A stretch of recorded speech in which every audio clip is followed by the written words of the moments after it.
नमस्कार मित्रांनो, आज मी तुम्हा सर्वांना एक गोष्ट सांगू इच्छिते। या घराचा खर्च दिवसेंदिवस वाढत आहे। जेव्हा मासिक रेशन येते तेव्हा नवरा आणि दादा समान प्रमाणात देतात, पण तरीही जर मध्येच काही घडले तर जबाबदारी माझ्या नवऱ्यावरच का येते? मला मान्य आहे की दादांचे उत्पन्न कमी आहे, पण याचा अर्थ असा नाही की ते पैशाच्या डोंगरावर बसले आहेत, सुमिता तिच्या सासू रजनीताईंना म्हणाली। त्यावर रजनीताई म्हणाल्या, सुमिता, तुला अचानक काय झाले? ते 2 भाऊ आहेत, दोघे मिळून घर चालवतात, यात कमी जास्त कुठून आले? कधी तो जास्त देत असेल तर कधी तो जास्त देत असेल। तू असे विचार का मनात आणत आहेस? हळूहळू हा विचार नात्यांमध्ये द्वेषाची भिंत निर्माण करेल। तोपर्यंत रजनीताईंची मोठी सून सलोनी स्वयंपाकघरातून येते आणि म्हणते, सुमिता, असा कोणता खर्च इतका वाढला आहे की तू इतक्या सकाळी सकाळी सुरू झाली आहेस? सुमिता म्हणाली, तुम्ही असं वागताय जणू काही तुम्हाला काहीच कळत नाहीये। आता दादांच्या वाढत्या कोलेस्ट्रॉलमुळे त्याच्या अन्नपदार्थामध्ये बदल झाले आहे, मग तो सर्व खर्च एकत्र का केला जातो? अहो, ज्या गोष्टी आम्ही खातच नाही त्याचे पैसे आम्ही का भरावे? या सर्व गोष्टींचा हिशोब तुम्ही बघून घ्या।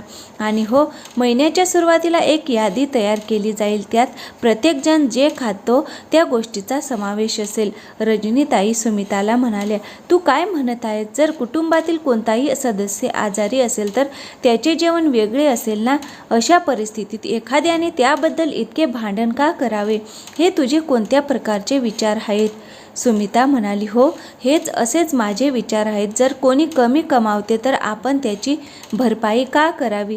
शेवटी माझा नवराही कठोर परिश्रम करून कमावतो, फक्त रिकामा बसून त्याला पैसे मिळत नाहीत।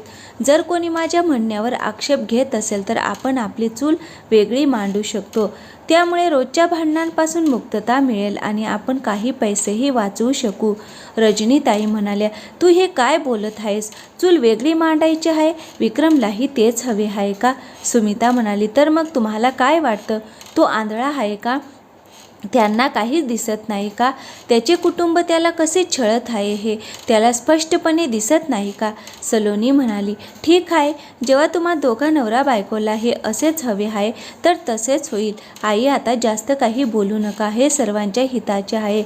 अनावश्यक वादामुळे प्रकरण आणखी वाढेल आणि नात्यात कटुता येईल।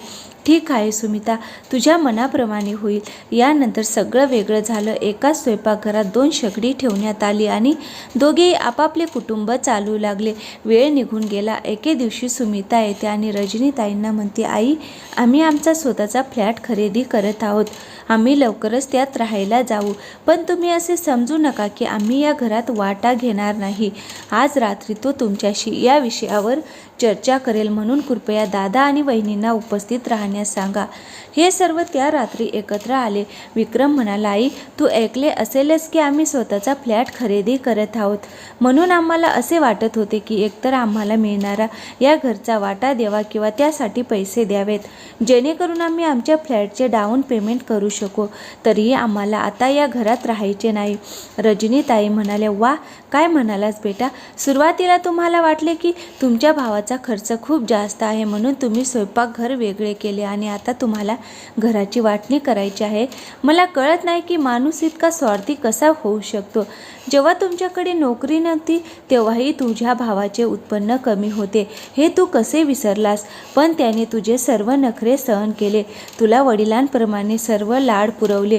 तू मागण्याआधीच तो महिन्याचा खर्च तुला सोपवायचा आणि मी नकार देऊनही तो तुझ्या सर्व मागण्या पूर्ण करायचा, ज्या त्याच्या क्षमतेपलीकडे होत्या। सुमिता या घरात येऊन काही वर्षे झाली आहेत, तिला हे सर्व माहीत नाही, पण तुला हे सर्व माहिती आहे ना? विक्रम म्हणाला, ठीक आहे, तर ते सर्व आजचा दिवस पाहण्यासाठीच होते का? दादाने त्यावेळी माझ्यामध्ये गुंतवणूक केली होती कारण त्याला आता त्याचे फायदे मिळू शकतील म्हणून का? दादा, ही कल्पना चांगली होती, पण मी तुम्हाला हे देखील सांगतो की तू मला दरमहा फक्त 300 रुपये देत होता। मी आतापर्यंत तुमच्या कुटुंबावर त्यापेक्षा खूप जास्त खर्च केला आहे, म्हणून आता मला त्या जुन्या गोष्टी सांगू नका. अमर म्हणाला, आई ते सोड, आता या जुन्या गोष्टींमध्ये का गुंततात? त्याला जे हवे ते द्या आणि आपण सर्व शांततेत राहूया. ठीक आहे विक्रम, आम्हाला थोडा वेळ दे, आम्ही काहीतरी करू. हे घडून फक्त 1 आठवडा झाला होता तेव्हा एक कुरिअर घरी आला, ज्यामध्ये सुमिताने रेल्वेच्या नोकरीसाठी अर्ज केला होता. तिचे परीक्षेचे प्रवेशपत्र होते. सुमिता खूप आनंदी होती. मग दुसऱ्या दिवशी दुसऱ्या परीक्षेचे प्रवेशपत्र आले. दोन्ही परीक्षांचे परीक्षा केंद्र तिच्या शहरापासून खूप दूर होते आणि परीक्षा 4 दिवसांच्या अंतरावर होणार होत्या. तिला एक 3 वर्षाची मुलगी होती. आता तिला काळजी वाटू लागली की ती तिच्या मुलीला कसे घेऊन जाईल. विक्रम तिला सोडून परत येईल. अशा परिस्थितीत त्यांची मुलगी पायल कुठे राहील? आता जेव्हा घरात सगळं वेगळं झालंय तेव्हा त्याने काय करावं? सलोनीला हे कळले. ती लगेच सुमिताला म्हणाली, तू जा, पायलची काळजी करू नकोस. ती माझीही मुलगी आहे. आमच्यामध्ये बांधलेली भिंत आमच्या मुलांना दिसू नये.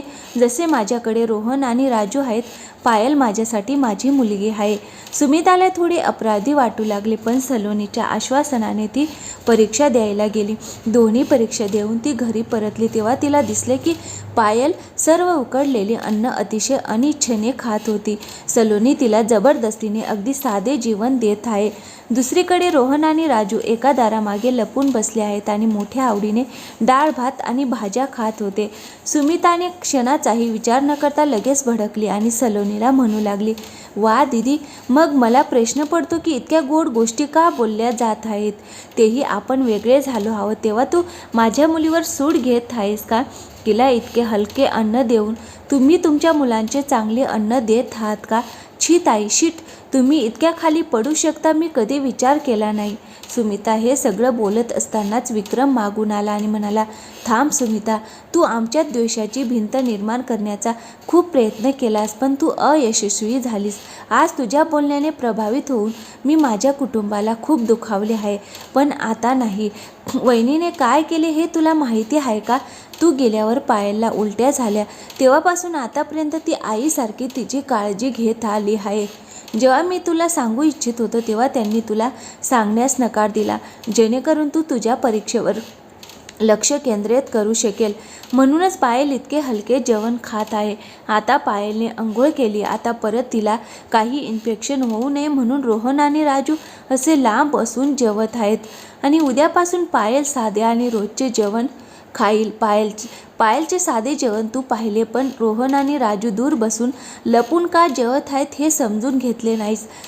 तू येण्यापूर्वी वहिनी हे घर चालवत होती. हो, तेव्हाही पैसे कमी होते, पण प्रेमाची कमतरता नव्हती. पण तुला हे कसे समजेल? हे सर्व ऐकून सुमिता सलोनीच्या पाया पडते आणि रडू लागते आणि माफी मागू लागते. मग सलोनी म्हणते, तू सलोनीला ओळखतेस का? तुझ्याप्रमाणे मलाही काम करायचे होते, पण मला ती संधी मिळाली नाही. जर मी आज काम केले असते तर मला त्यांच्या कमी उत्पन्नाबद्दल टोमणे ऐकावे लागले नसते. तुलाही हे कधीच ऐकायला नको. म्हणूनच मला तुझ्या या परीक्षेचे महत्त्व समजते. पैशाचा काय उपयोग? कमी अधिक असतीलच, पण माझ्यासाठी कुटुंब नेहमीच प्रथम येते. पण पैशाचाही खूप प्रभाव असतो सुमिता. मला हे चांगले समजले आहे की एखाद्या व्यक्तीने किती प्रेम आणि आपुलकी दाखवली तरी पैसा द्वेषाची भिंत निर्माण करतो. सुमिता म्हणाली, ताई, मी तुम्हाला वचन देते की मी एकेकाळी बांधलेली द्वेषाची भिंत मी नष्ट करेन आणि मी जिवंत असेपर्यंत या कुटुंबाशी असलेले प्रत्येक नाते टिकवून ठेवेन. खूप दिवसांनी त्या घरात पुन्हा हास्यांचा आवाज आला. तर मित्रांनो, पूर्वीच्या काळात कुटुंबे इतकी मोठी असायची की कठीण काळात जेव्हा सर्वजण एकत्र असायचे तेव्हा बाहेरच्यांची गरज भासत नव्हती. आणि इतके मोठे कुटुंब असूनही स्वयंपाकघर आणि हृदय एकच होते, कारण पूर्वीच्या काळात पैसा लोकांसाठी नंतर येत असे. पण आता पैशाने अशी भिंत बांधली आहे की कुटुंब लहान तुकड्यांमध्ये विभागले गेले आहे आणि वेगळे राहूनही त्यांच्यातील शत्रुत्व कमी झालेले नाही. या कथेबद्दल तुमचे काय मत आहे कमेंट करून नक्की सांगा. चॅनलला लाईक, शेअर व सबस्क्राईब केलं नसेल तर जरूर करा. परत भेटू अशाच एका नव्या कथांसोबत. धन्यवाद. थँक्यू.